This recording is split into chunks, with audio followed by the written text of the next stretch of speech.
రంగంపేట మండలం సింగంపల్లి గ్రామంలో సిపి రెడ్డి నగరవాసులకు ఇళ్ల పట్టాలు మంజూరు చేసి మౌలిక వసతులు కల్పించాలని ఆంధ్రప్రదేశ్ రైతు కూలీ సంఘం ఉమ్మడి తూర్పుగోదావరి జిల్లా కమిటీ ఆధ్వర్యంలో సిపి రెడ్డి నగరంలో నివాసం ఉంటున్న పేదలు సోమవారం రాజమహేంద్రవరం కలెక్టర్ కార్యాలయం వద్ద ధర్నా నిర్వహించి అనంతరం జాయింట్ కలెక్టర్ కి వినతి పత్రం అందజేశారు.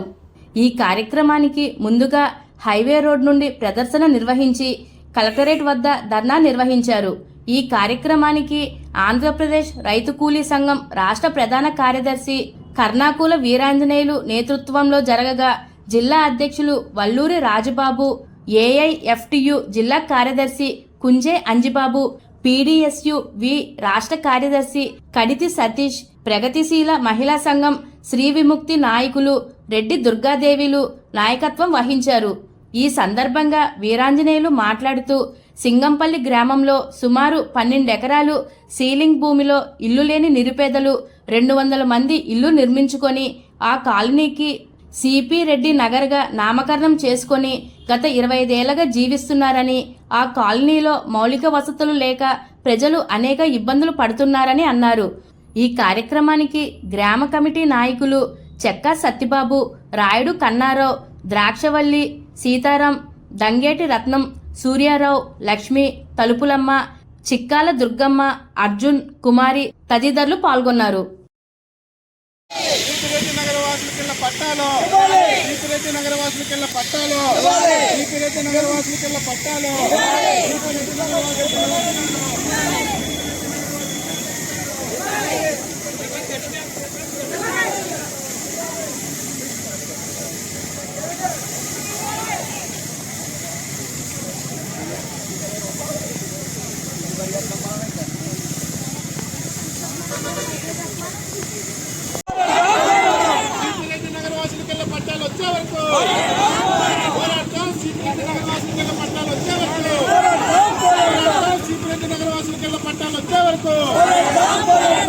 పట్టాల వాళ్ళు సిపిరెడ్డి నగర వాసులకు సింగంపేట మండలం సింగంపల్లి గ్రామంలో సిపిరెడ్డి నగర వాసులకి ఇళ్ల పట్టాలు, సిపిరెడ్డి నగర వాసులకి ఇళ్ల పట్టాలు, వర్ధిల్లాలే ప్రజా పోరాటాలు, వర్ధిల్లాలే ప్రజా పోరాటాలు, వర్ధిల్లాలే ఆంధ్రప్రదేశ్ రైతు కూలీ సంఘం, వర్ధిల్లాలే ఆంధ్రప్రదేశ్ రైతు కూలీ సంఘం. రంగంపేట మండలం సింగంపల్లి గ్రామంలో సిపిరెడ్డి నగర వాసులకి ఇళ్ల పట్టాలు 25 ఏళ్లుగా జీవిస్తున్న ఆంధ్రప్రదేశ్ రైతు కూలీ సంఘం రాష్ట్ర ప్రధాన కార్యదర్శి కర్ణాకుల వీరాంజనేయులు మాట్లాడుతాను. ప్రధానంగా తూర్పుగోదావరి జిల్లా రంగంపేట మండలం సింగంపల్లి గ్రామంలో 15 ఎకరాల సీలింగ్ భూము 25 సంవత్సరాల క్రితం జెండాలు వేసాం. జెండాలు వేసిన తర్వాత వారు జైల్లో పెట్టారు, సెంట్రల్ జైల్లో. దాదాపు 1 నెల పాటు సెంట్రల్ జైలు చేసి ఆ 15 ఎకరాల సీలింగ్ భూమి ఆ గ్రామంలో ఉన్నటువంటి అన్ని వర్గాలు, కాపుల్లో ఉన్న పేదవాళ్ళు, ఎస్సీలు, ముస్లిమ్స్, చెట్టుబల్జీలు, అనేక కులాలు మొత్తం భూమికి దూరంగా, ఇళ్ల స్థలానికి దూరంగా లేనటువంటి వాళ్ళందరినీ ఐడెంటిఫై చేసి అక్కడ దాదాపు 25 ఏళ్ల క్రితం 15 ఎకరాల సీలింగ్ ఇచ్చాం. కానీ 15 ఏళ్ళలో అన్ని ప్రభుత్వాలు మారాయి, ఎన్నో ప్రభుత్వాలు మారాయి. వాళ్ళ ఓట్లకే వస్తున్నారు.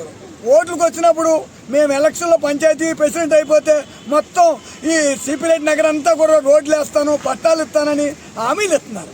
కానీ 25 ఏళ్ళ నుంచి ఒక తాటరు మట్టి వచ్చిన ఎమ్మెల్యే లేడు, ఒక తాటరు మట్టి వచ్చిన సర్పంచ్ లేడు, ఒక తాటరు మట్టి వచ్చిన వార్డు మెంబరు లేడు. అలాగే పంచాయతీ సెక్రటరీలు వీళ్ళు ఉన్నారంటే వాళ్ళ జీతాల కోసం, వాళ్ళ లంచాల కోసం వాళ్ళు పనిచేస్తున్నారు తప్ప కనీసం ఇక్కడ ప్రజలు ఉన్నారు. వీళ్ళకి కనీసం లేదంటే రోడ్లన్నీ వేయాలా, కనీసం బాత్రూముల కన్నా వీళ్ళకి సెలక్షన్ చేయాలా, కనీసం బాత్రూమ్ మహిళలు కదా, 100 మంది కాపురాలు ఉన్నారు కదా, వీళ్ళు ఎక్కడ పోతే కనీసం జ్ఞానం కూడా ఈ రాజకీయ నాయకులకి, ఈ అధికారులకి లేదు. అందుకే మేమేమంటామంటే ఆ సింగంపల్లి ఏదైతే గ్రామం ఉందో, ఏదైతే సిపిరెడ్డి నగర్గా నామకరణం చేసామో దానికి ఇళ్ల పట్టాలు ఇవ్వాలి, డ్రైనేజీలు ఇవ్వాలి, బాత్రూములు ఇవ్వాలి, కనీసం వాళ్ళకి రోడ్లు ఇవ్వాలి, వాళ్ళకి మౌలిక వసతులు కల్పించాలి. కల్పించే వరకు కూడా ఎట్టు పరిస్థితులు ఈ పోరాటం అనేది రాజీ లేదు. ఎందుకో నాకు అర్థం రావటం లేదు. ఇప్పుడు ఒక పక్క కేంద్ర ప్రభుత్వం జనజీవన సమితిలో గెలవమంటే విప్లవకారులు, మరి జనజీవన సమితిలో ఉండి మేము వీళ్ళకి ఇళ్ల స్థలాలు సాధిస్తే ఒక తాటర మట్టి కానీ, ఒక బాత్రూమ్ కానీ, కనీసం ఈ వర్షం వస్తే ఎక్కడ ఉండాలి కూడా తుప్పల్లో, దొంకల్లో ఇక్కడే ఉంటున్నారు. ఈ పట్టించుకుని నాదిదే లేడు. అందుకే మేమేమంటామంటే ఈ మాటల ప్రభుత్వాలు మరి కోట్ల రూపాయలు, వేల కోట్లు, లక్షల కోట్లు అప్పులు చేస్తున్నారు. 4 తాటలు మట్టి వస్తే మీ తాతలది ఏమైనా పోతుందా అక్కడ? ఏమైనా కరిగిపోతున్నాయి మీ బంగారాలు ఎండ్లుని? అందుకే మేము ఏమంటామంటే ఖచ్చితంగా వారికి పట్టాలు ఇవ్వాలి, వాళ్ళకి మౌలిక వసతుల్లో కల్పించాలి. ఆ తుప్ప దంకుల్లో ఉంటున్నారు. ఆంధ్రప్రదేశ్ రైతు కూలీ సంఘం అక్కడ ఉన్నటువంటి బడుగు బలహీన వర్గాలకి అండగా ఉంటుందని ఈ సందర్భంగా తెలియజేసుకుంటున్నాను.